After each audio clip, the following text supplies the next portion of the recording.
a direct line between US President Joe Biden and Chinese President Xi Jinping. The call is the fifth between the two leaders and touched on climate change, human rights, and war in Ukraine.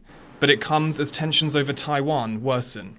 The White House, emphasizing the talks sought to responsibly manage differences. They wanted to make sure that they continued the dialogues, kept the open lines for conversation, and that's what we saw today. Taiwan's foreign ministry said Washington immediately provided a report on the call to Taipei. The ministry thanked President Biden for repeatedly emphasizing the rock-solid relationship between Taiwan and the United States and the importance he attaches to maintaining peace and stability in the Taiwan Strait. But hanging over the call, an unconfirmed visit to Taipei by US Speaker of the House Nancy Pelosi.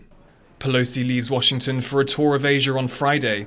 If she stops in Taiwan, as Speaker of the House, Pelosi would be the highest selected US official to visit Taiwan in 25 years. China claims Taiwan as part of its territory and deplores any official interaction between Taipei and foreign governments. The White House, unmoved by questions on the trip.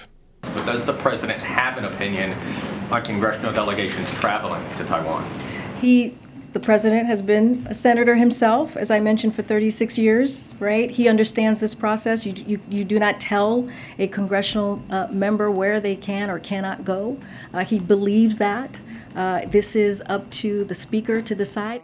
Beijing has already promised a forceful response if Pelosi's trip goes ahead, a point reiterated after the BidenXi Call.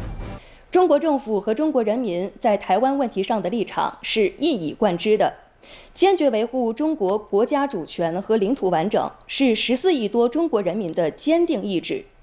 民意不可违，玩火必自焚。希望美方看清楚这一点。Caught in the middle is Taiwan. Taipei faces a dilemma. Officials here worry that if Pelosi cancels, it will signal that Beijing can dictate US policy toward Taiwan.